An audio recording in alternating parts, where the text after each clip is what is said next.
Boa noite, gente. A paz do Senhor. Amém. Vocês estão bem? Amém. Podem tomar os vossos assentos.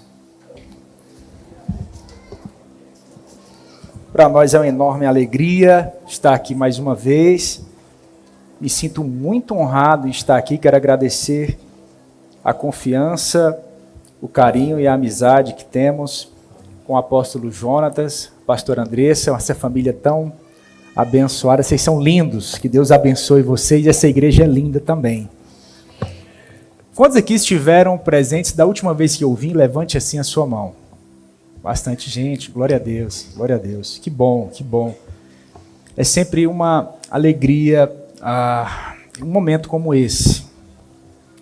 É sempre, às vezes é um conflito, gente, porque aqui eu sempre venho conversando com a minha esposa e essa é uma questão que a gente sempre pontua, porque, de certa forma, eu tenho entendido que não é que a igreja seja, de certa forma, insuficiente, a Bíblia seja insuficiente para falar acerca dos dilemas e das questões humanas. O ponto não é esse. Porém, Deus tem levantado pessoas com uma certa sensibilidade, com habilidades para observar, para tratar, para lidar com algumas questões, para trazer luz sobre alguns temas, e eu entendo que isso também é avivamento. O avivamento dos últimos dias não será apenas um avivamento de coisas extraordinárias, porque nós vivemos em um período em que, me parece, graças a Deus não aqui, o extraordinário tem deixado de ser algo interessante. Mas eu soube que aqui tem um povo que acredita no poder e no extraordinário de Deus.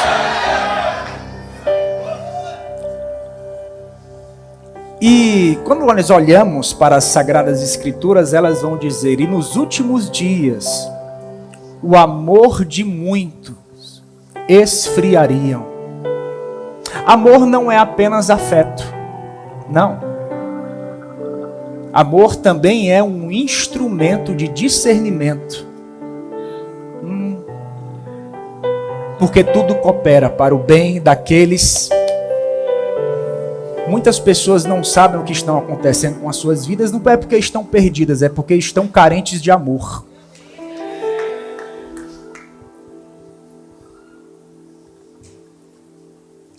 A apostasia, enfim, gente, eu tenho sentido um chamado de Deus,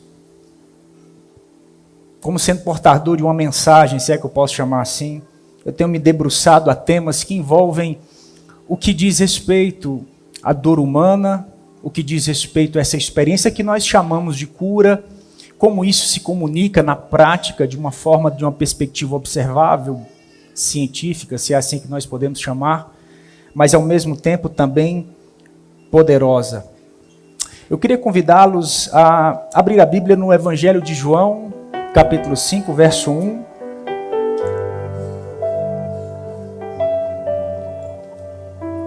Quem achou diz amém. Vocês estão me vendo bem? Eu espero que sim, né?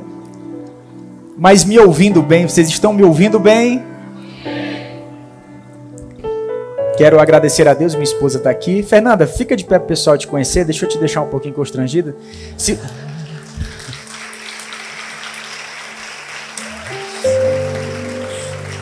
Lembra a história do cuscuz com sushi? Tá aqui, eu falei, Fernanda, que lá em casa a gente come cuscuz e sushi. Ela é médica, mas ela foi também atriz. E você deve ter assistido aquele filme A Cabana. Lembra daquele? Assistiu o filme A Cabana? Então essa piada não vai colar, Fernanda. Pouca gente assistiu. É uma atriz que parece muito com ela. Eu sempre faço essa brincadeirinha, é atriz e tal, mas enfim. Te amo, obrigado por ter vindo. João capítulo 5, verso 1. Vamos ler junto? Aliás, deixa eu ler e vocês só acompanham aí a sua leitura com os olhos. Se a gente falar junto aqui, vai conflituar. Amém? Passadas essas... Vocês têm caneta? Quem tem caneta, levante uma caneta aí, por favor. Deixa eu dar uma dica para vocês. Nunca venham para um culto sem caneta. Você perde o melhor da festa. Vamos lá. Passadas essas coisas, havia uma festa dos judeus. Essa é a única coisa que eu quero que você grife aí. Festa. Festa. Diga comigo, hoje é o dia da minha cura. Portanto, é uma festa.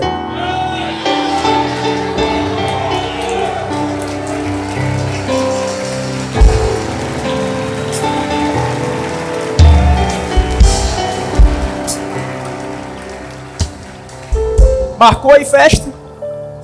Marcou festa? Sim ou não? E Jesus subiu para Jerusalém. Verso 2, ora, existe ali junto à porta das ovelhas um tanque, chamado em hebraico Betesda, o qual tem 5 pavilhões. Nestes jazia uma multidão de enfermos, cegos, coxos, paralíticos.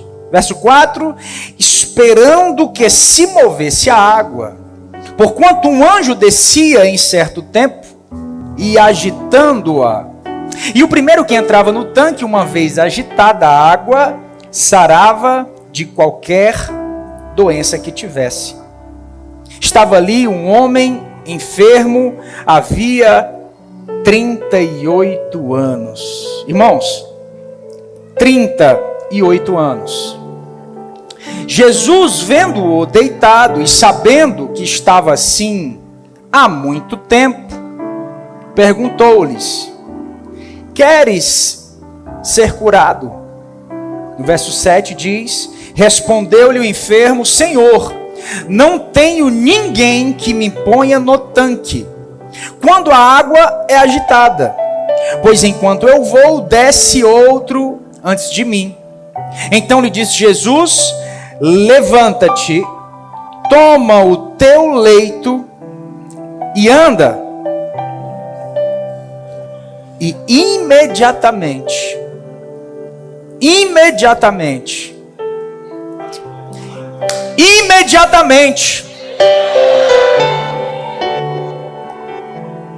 o homem se viu. O homem tomou o leito e pôs-se a andar. Vamos orar? Pai, em nome de Jesus, eu te peço, nos dê essa mesma disposição deste homem, desse dia.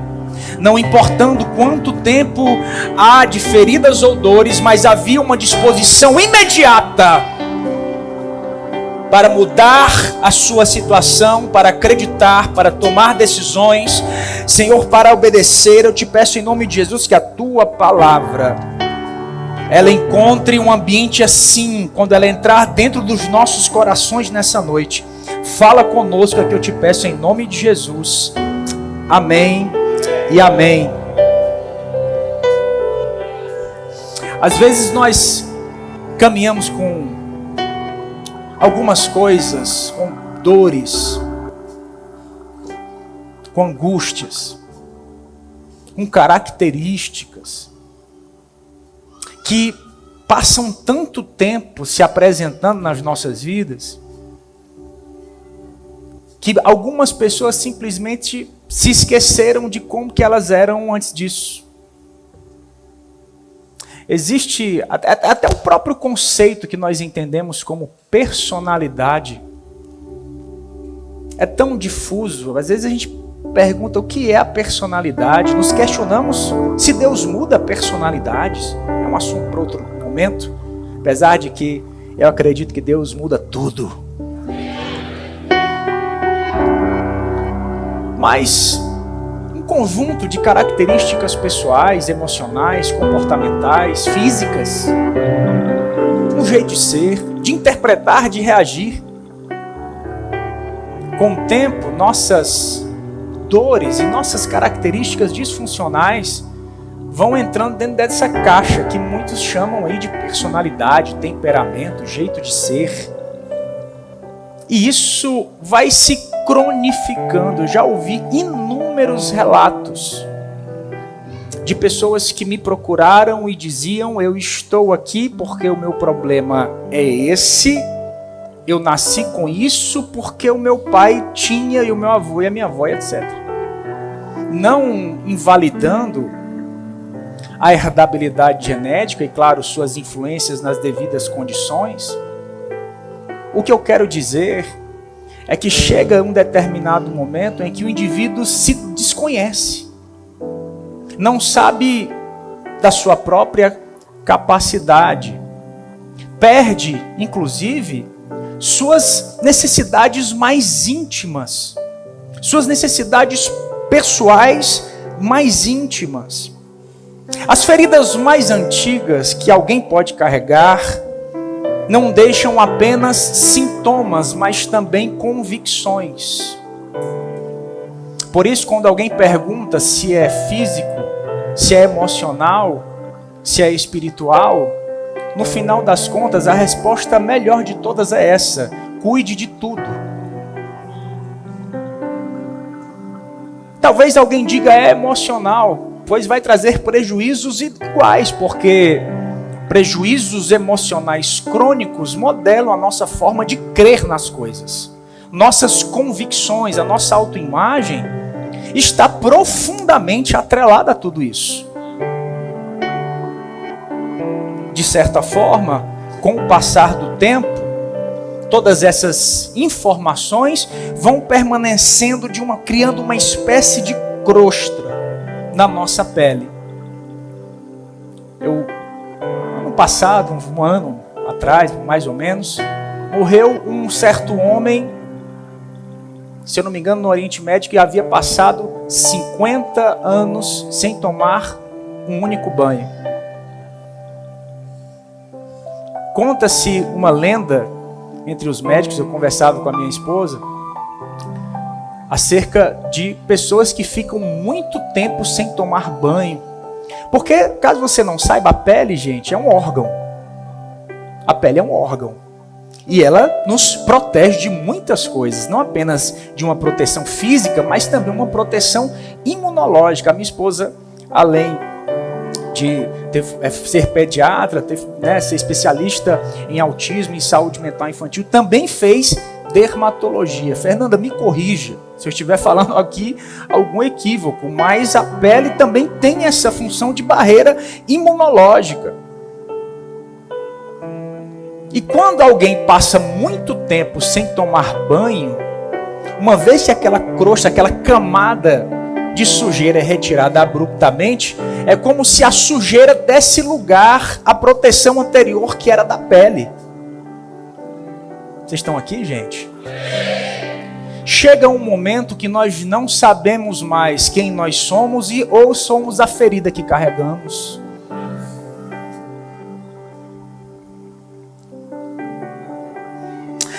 Desde pequeno, as nossas emoções são atreladas a modelos de necessidade, a padrões de necessidade. E quando alguém tem um bom relacionamento e tem suas necessidades atendidas desde sendo uma criança de colo, aquilo que vai ser chamado de estrutura de apego, esse bom desenvolvimento dessa estrutura que nós chamamos apego, vai ser definido como apego seguro. Diga comigo, apego seguro. O que é que isso significa? Quando eu achar que eu preciso de alguém, eu vou pedir. O que uma criança faz? Quando ela precisa de alguém, ela pede, ela quer colo, ela chora. E tudo bem. Depois, quando ela chega no colo da mãe, ela sorri, ela brinca, etc. Né? Também quando eu achar que eu não preciso de ninguém, eu vou me sentir seguro em dizer, não, está tudo bem, eu consigo ficar sozinho, dou conta disso sozinho e não vou ficar sofrendo angustiado por causa disso. Quando nós falamos de apego seguro, é essa autonomia emocional. Diga comigo, autonomia emocional. Seja precisando de alguém, ou seja, quando eu acho mais necessário tomar minhas decisões e as minhas ações sozinhas. Eu tive uma paciente bem interessante. Ela havia passado por vários médicos e ela tinha crises de dores de cabeça recorrente. E tinha passado diferentes médicos, oftalmologistas, neurologistas. Um belo dia chegou no meu consultório e, conversando com ela, eu disse: venha e traga o seu marido.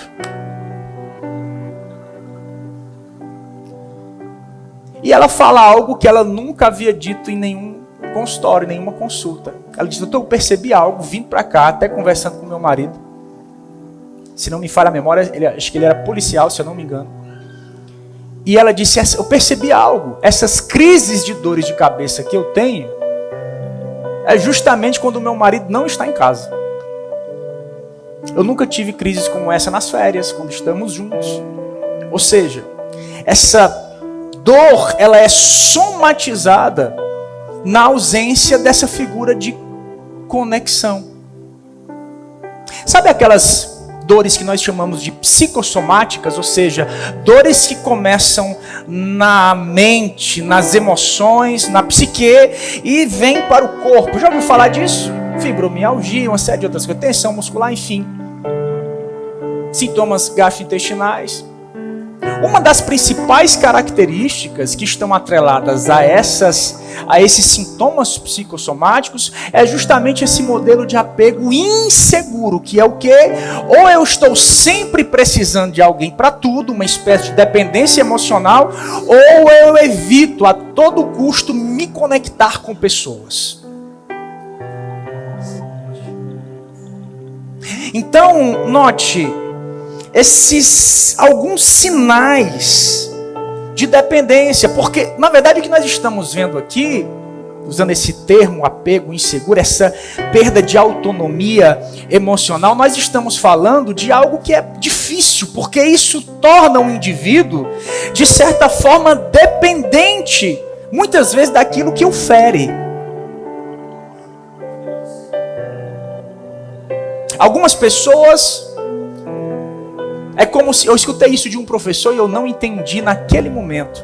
Eu achei aquilo confuso demais, eu precisei de tempo para discernir aquilo na minha mente. Ele olhou para mim e disse: Brás, muitas vezes o depressivo vai precisar da tristeza para ter a sua depressão. Eu achei aquilo muito profundo, até entender algumas coisas.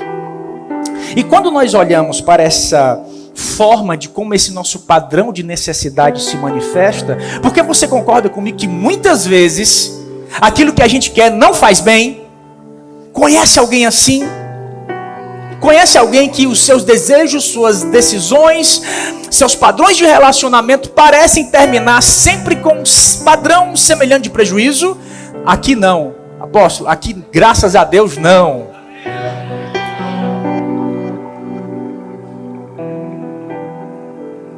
Como que eu sei? Eu não quero que você faça autodiagnósticos aqui. Eu estou falando com pessoas. Quando eu vou ministrar numa igreja, eu não me vejo. Eu sempre penso assim: eu não quero falar como se eu estivesse falando a pacientes. Eu quero falar com pessoas que vão levar essa cura para outras pessoas. Então eu não te vejo aqui como um pedinte, eu te vejo aqui como um parceiro em potencial. Você é um pai, você é uma mãe, você é um líder, você é um profissional, e no meio disso tudo você lida com o teu coração junto, e é isso, assim é o evangelho, assim é a vida. Ou você acha que eu sou perfeito? Tem dia que nem eu me aguento, imagina só Jesus, amém? Então o que eu entendo? Quais são esses sinais em que na verdade essa ferida está durando tempo demais? Durou tempo demais, mas ela já acaba em nome de Jesus. Hoje é dia de festa.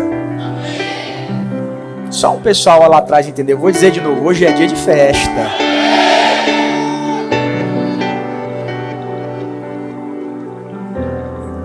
Quando a ferida dura tempo demais, muitas vezes algumas pessoas passam por experiências, sensações momentâneas de cura, sensações momentâneas de libertação. Medo de lidar com a própria ferida em si.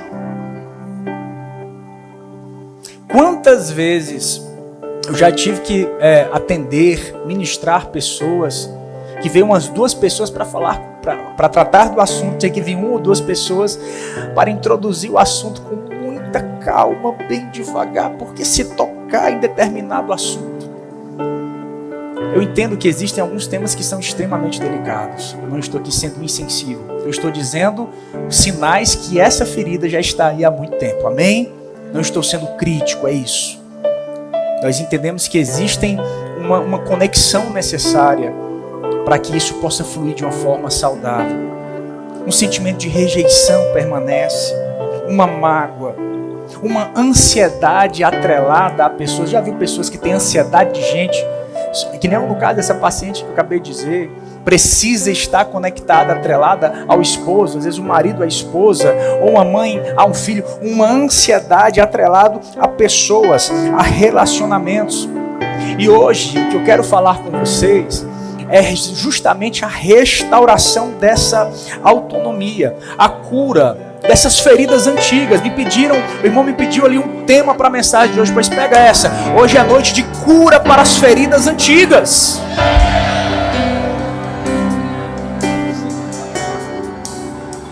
Por que Deus cura feridas antigas?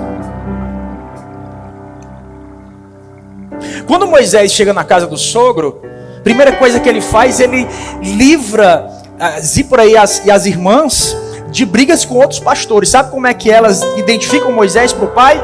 Um egípcio resolveu a situação. Jetro traz ele para cá e etc. Vocês sabem da história. Moisés vira pastor do sogro, tem o seu próprio rebanho por 40 anos. Quanto tempo, gente? Quanto tempo? Moisés está lá pastoreando as ovelhas, de repente a sarça arde em chamas, sim ou não? Sim ou não? Nessa altura do campeonato, 40 anos de ministério, 40 anos de pastoreio. Moisés tinha roupa de pastor, Moisés tinha túnica de pastor, tinha barba, tinha o cabelo, tinha o cheiro da ovelha, tinha a nuca queimada do sol, tinha todas as características. Mas quando ele chega na sarça, que a sarça arde, a voz que sai ali do meio toda aquela situação, vira para ele e diz: tira as tuas sandálias.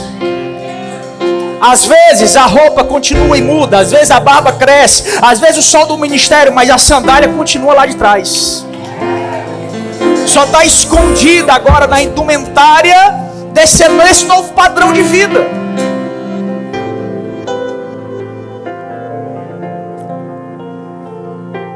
Diga comigo: autonomia emocional.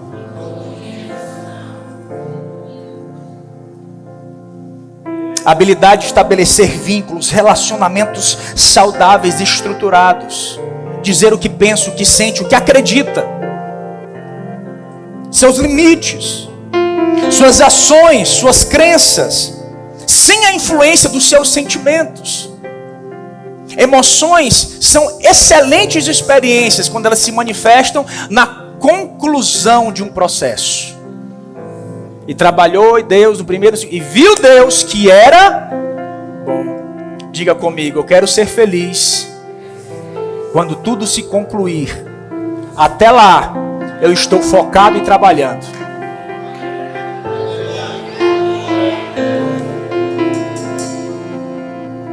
Talvez hoje não seja dia de sorrir, hoje seja dia de ficar focado. Mas não tema, o dia de sorrir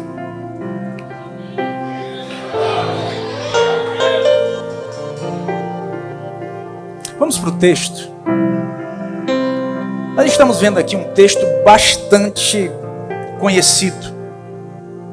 Como que Jesus curou algo tão crônico? Queridos, 38 anos. No final do texto diz que aquele dia era um sábado. Gente, 38 anos, se aquele dia era um sábado, nós estamos falando de 1824 sábados.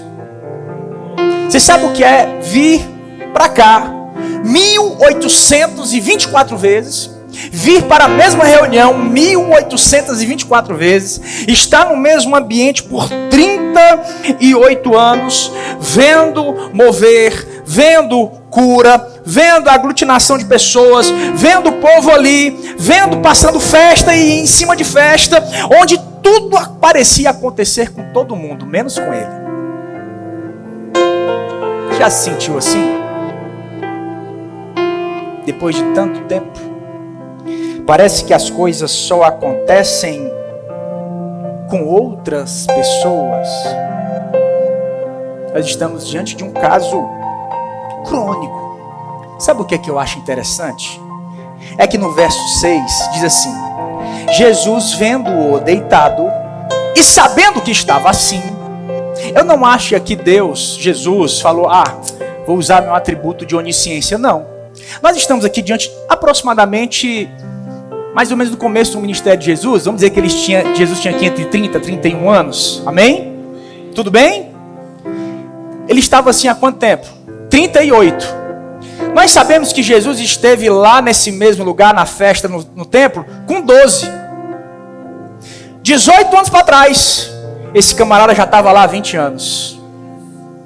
Eu imagino Jesus vendo ali, presta atenção a cena. Jesus chegando, viu com 12, voltou com 30. É como ele olhasse para aquele homem e falasse assim: rapaz, tá aqui ainda?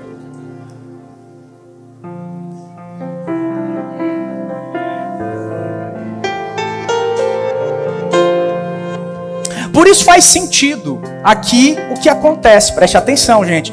Nós estamos falando da cura de feridas antigas, não das agudas. Preste atenção. Nós não estamos falando de uma coisa que aconteceu ontem, agora, que pegou no susto, que nós estamos chorando com medo, assustados, sistema nervoso autônomo disparando, ansiedade, adrenalina. Não, acalmou. Se tornou a própria ferida. Vocês estão entendendo, gente?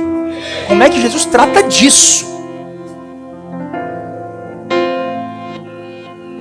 Geralmente nós vemos algo interessante, porque quando você vê todas as manifestações e os milagres, o que Jesus disse foi: a tua fé. Não é assim? A tua fé te curou. Não é assim? Aqui é diferente. Jesus, quando se aproxima desse homem, não está em busca de fé.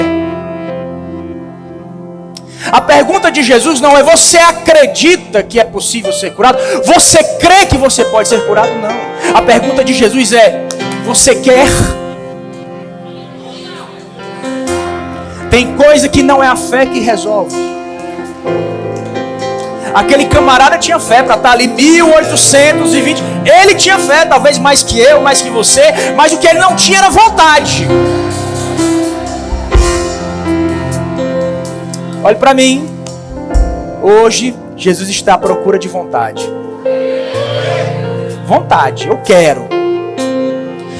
Em alguns momentos, o que nos falta é a vontade. A resposta talvez deveria ser sim ou não, mas o que eu quero que você entenda é uma coisa: Jesus não pergunta algo a alguém por perguntar. Jesus nunca pergunta algo para uma pessoa porque ele precisa de informações para encontrar soluções. Não.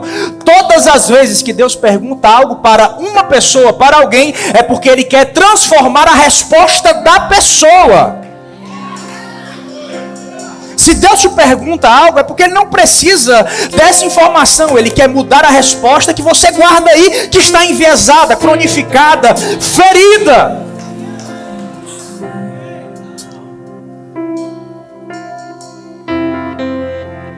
Nem sempre é fé. Está aí uma mensagem popular: quem disse que tudo é fé? Você tem fé?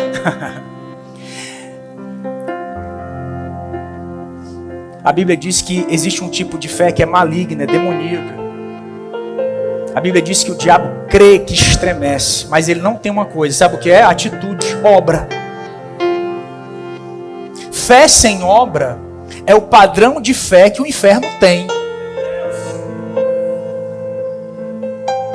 É uma fé que não se manifesta em comportamento. A fé que é capaz. Quando uma pessoa pergunta assim para mim: Dr. Braz, é fé, não é? Sabe, qual que é o lance? Qual que é essa? É uma pergunta que eu recebo demais. A gente precisa saber se aquilo que a gente carrega é fé. E a gente descobre isso olhando para as nossas atitudes, para as nossas ações. Na Epístola de Tiago vai dizer como Abraão coloca as obras dele, as suas ações, para validar aquilo que ele acreditava. Preste muita atenção. Existem promessas, bênçãos, experiências extraordinárias que estão sendo reservadas para a sua vida, não porque estão à espera daquilo que você acredita ou da sua fé, mas apenas da sua vontade, da sua atitude.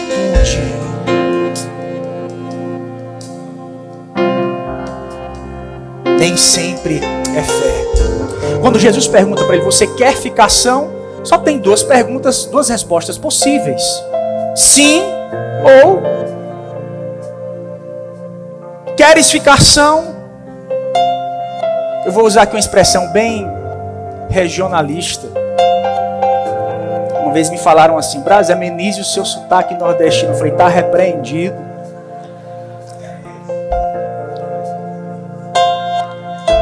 Rapaz, se Jesus fosse cearense, eu imagino eles, porque esse do The Chosen é style, eu queria ver o cearense. Eu imagino Jesus perguntando assim, queres ficação? Em cearense, tá? Rapaz, já bem isso aí, meu irmão, tu tá aqui ainda?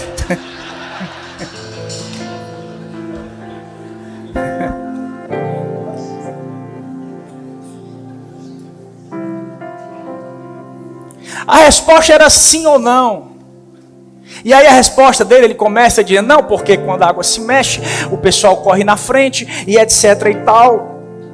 É impossível chegar lá, porque sempre passa quando as águas se movimentam. Eu não tenho ninguém. Lembra da necessidade de pessoas? Apego inseguro. Lembra disso? Jesus pergunta se ele quer ser curado. Ele responde, eu preciso de relacionamentos. A minha esposa pediu para eu não fazer isso. Me perdoe, eu vou fazer. Olhe para 2, 3 pessoas e fala assim, você quer ou você vai continuar esperando alguém?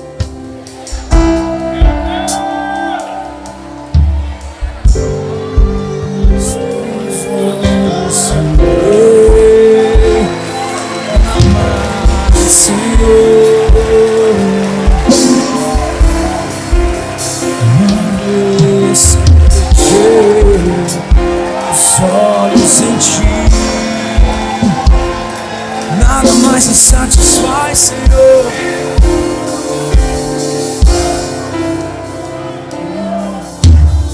Às vezes o que mais dói é a espera por alguém que nunca vem.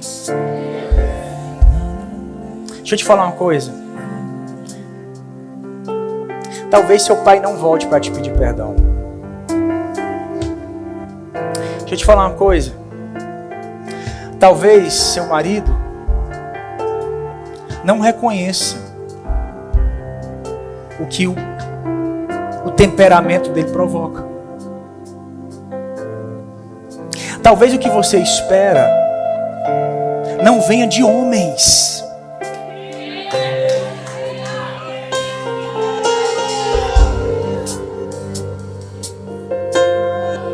E sabe o que é interessante? Deus, às vezes, é como se ele bloqueasse a rota do socorro humano. Sabe aquele camarada que veio com os 4 amigos? A Bíblia diz que na porta da casa de Jesus se aglutinaram e não deixaram ele entrar. Você lembra disso? E ele tinha uns amigos que desceram com ele pelo telhado. Às vezes, a gente quer pessoas em evidência, às vezes a gente espera certas questões, alguns reconhecimentos, mas sabe como essa história termina? O telhado da casa de Jesus se abre para ele descer. Gente, você tem noção do que é? O telhado da casa, o teto da casa se abre para ele descer e ser curado? Tem gente que não deixa a gente entrar pela porta, mas Deus abre o telhado.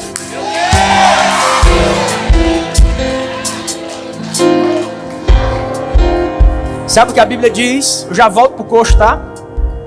Que quando ele ficou bom, ele anda e anda. A Bíblia diz que todo mundo tinha que sair do meio para ele passar.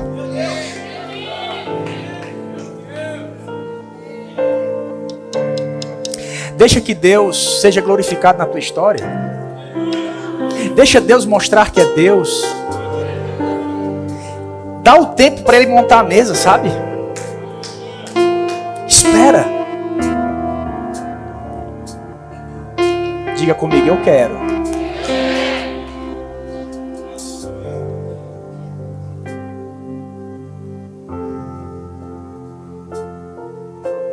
No processo, gente, escute, preste atenção. Nesse processo, a fé me ajuda a suportar. Preste atenção. Mas é a vontade que me coloca de pé e faz caminhar adiante. Nesse processo, a fé é importante. Escute, eu não estou invalidando a experiência da fé, não. Sem fé é impossível agradar a Deus. Mas é a vontade. Gente, eu acredito em pessoas que têm vontade. Eu não acredito em pessoas gênios. Não me encanta o gênio. Não me encanta o superdotado. Não me encanta. Não me encanta o estético. Me encanta o cabra ter força de vontade. Quem tem força de vontade é imparável.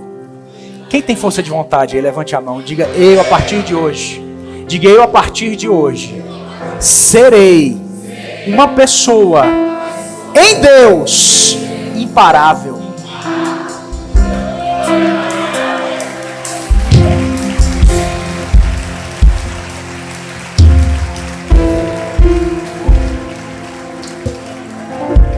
Jesus pergunta, quer ficar bom ou não? Ele começa a explicar, etc. O que eu acho interessante aqui é que Jesus interrompe as desculpas dele. No meio da conversa, no meio da explicação, Jesus está falando aqui, ele começa, por quanto o anjo descia, e aquela coisa toda, Senhor, não tenho ninguém. No verso 8, Jesus vai dizer, então lhe disse Jesus, levanta-te, toma o teu leito e anda. Preste atenção, gente. Preste atenção. Se você deseja hoje, a partir de hoje, viver uma festa naquilo que é uma dor há décadas, você precisa estar pronto para permitir que Jesus interrompa as suas desculpas.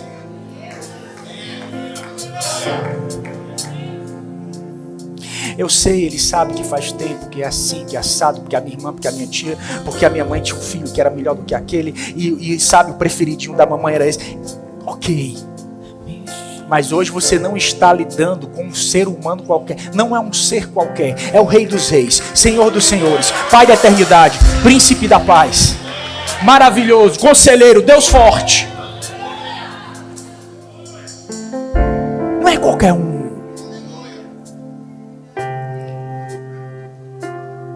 Se você quer viver curas para as feridas mais, para essa casca, permita que o Senhor interrompa as tuas desculpas hoje. Qual é a tua desculpa? Qual é a tua desculpa? Não vai dar certo, eu não consigo, e não sei o que, é isso mesmo, eu vou ficar aqui mais um, né? Mais um sábado, mais um culto, mais um fim de semana, mais uma reunião. Tá bom aqui, deixa eu ver a água mexer para os outros. Deixa eu ver o milagre nos outros, tá bom. Sabe o que eu acho lindo? Jesus, sabendo que estava assim há muito tempo. Deixa eu falar uma coisa para você. Jesus sabe há quanto tempo você está assim. Jesus sabe há quanto tempo isso dói em você. Jesus sabe há quanto tempo essas impossibilidades parecem gritar diante dos teus olhos. Jesus sabe que existem alguns assuntos que você não suporta nem ouvir. Jesus sabe disso. Jesus sabe que você não se sente capaz de fazer absolutamente nada. Eu sei que tem gente aqui que só vem na igreja porque alguém vai lá, pega e traz. Mas hoje há um encontro marcado do céu contigo.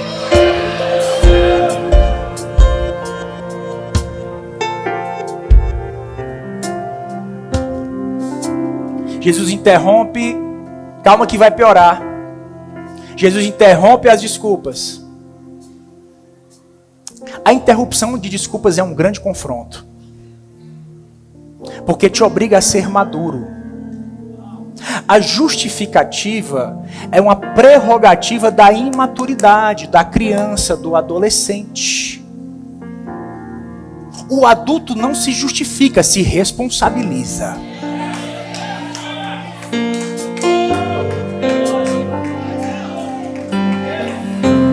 Se quer aplaudir, aplaude o Senhor direito.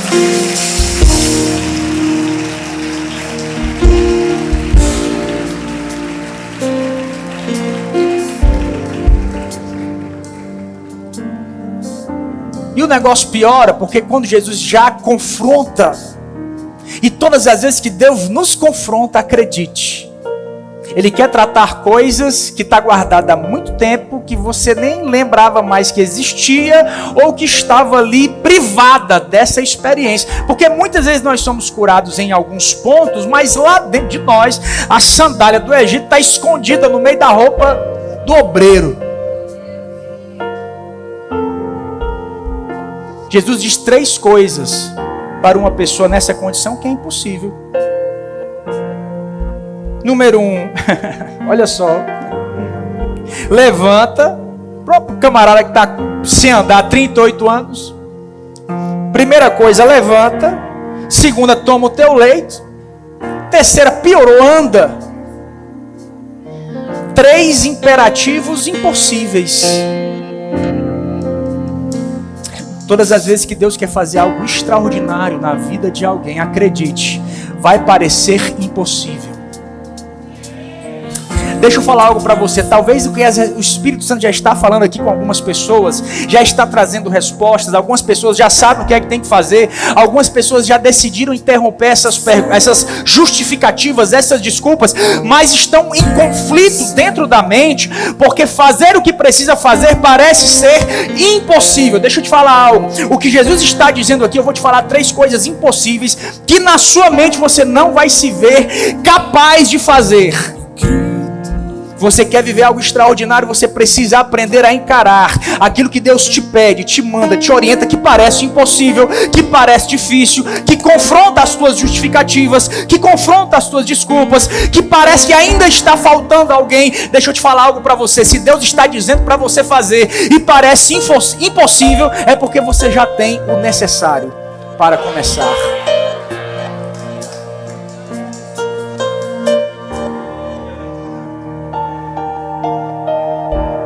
Quem quer, não vê dificuldade. Olha para 2, 3 pessoas e fala: você não disse que queria? É o último, Fernando. Vai, já que é o último, aproveita. Você não disse que queria? Bora. Você não disse que queria? Quer ou não quer? Quer ou não quer? Há quanto tempo? Mais 38 anos? Está consumado.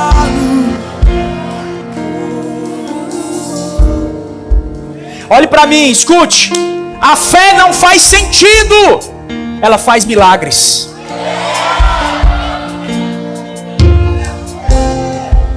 Doutor Braz, isso não faz sentido. Não faz, o que faz é milagre. Aquilo que eu acredito não faz sentido nenhum, mas faz coisas extraordinárias.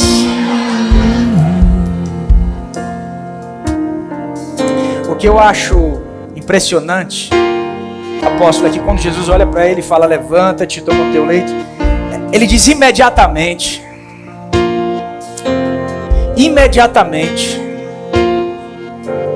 Algumas pessoas só precisam de uma oportunidade. Apóstolo, é só uma oportunidade, é agora, vamos agora. A Bíblia diz que ele imediatamente, e ele faz também 3 coisas. Jesus pede 3 coisas para ele impossíveis, e ele responde, e ele faz 3 coisas extraordinárias. Talvez você pense assim: já sei, Jesus pediu uma coisa para ele impossível, então ele já levantou, deu uma pirueta, ele pulou, sei lá. Mas não, ele não começou assim. Não começou fisicamente. A Bíblia diz no verso 9 que imediatamente, não é que ele pulou, que ele mexeu a perna, não. Ele imediatamente se viu curado. Ei, tem coisas que não começam na carne, na matéria, que não começam aqui. Tem coisas que começam aqui dentro. Se não começar aqui, vai durar mais 38 anos. Acho que você não está entendendo. Ele passa a se ver numa nova condição imediatamente. Ele passa a ter uma nova percepção de si imediatamente. Ele se viu dessa forma. Ele se viu andando. Ele se viu caminhando. Ele se viu em novos lugares. Ele se viu em novas pessoas. Ele se viu vivendo coisas extraordinárias. Ele se viu. Eu quero que você se veja agora, preste atenção, feche os teus olhos. Não terminou não, é só se veja agora caminhando, se veja agora levantando, se veja agora os teus passos cruzando as fronteiras desse bairro, dessa cidade, desse estado, dessa nação. Se veja agora vivendo coisas que Deus te chamou para viver. Se veja agora vivendo algo que é estritamente o contrário daquilo que você viveu a sua vida toda. Se veja agora. Se veja você segurando seu filho no colo. Se veja entrando naquele altar com a tua noiva, com o teu noivo. Se veja segurando, abrindo aí a porta do teu apartamento e dizendo: foi Deus quem deu. Se veja agora. Se veja agora. Se veja agora a tua empresa sendo mencionada, sendo acessada por outros países. Se veja agora o teu nome sendo falado em muitos lugares. Se veja agora. Se veja agora numa mesa de jantar, um domingo à tarde, com toda a família reunida, sabendo que durante toda a tua vida só teve desgraça, divórcio, vício, prostituição. Mas veja a tua casa com uma família. Olhe para mim.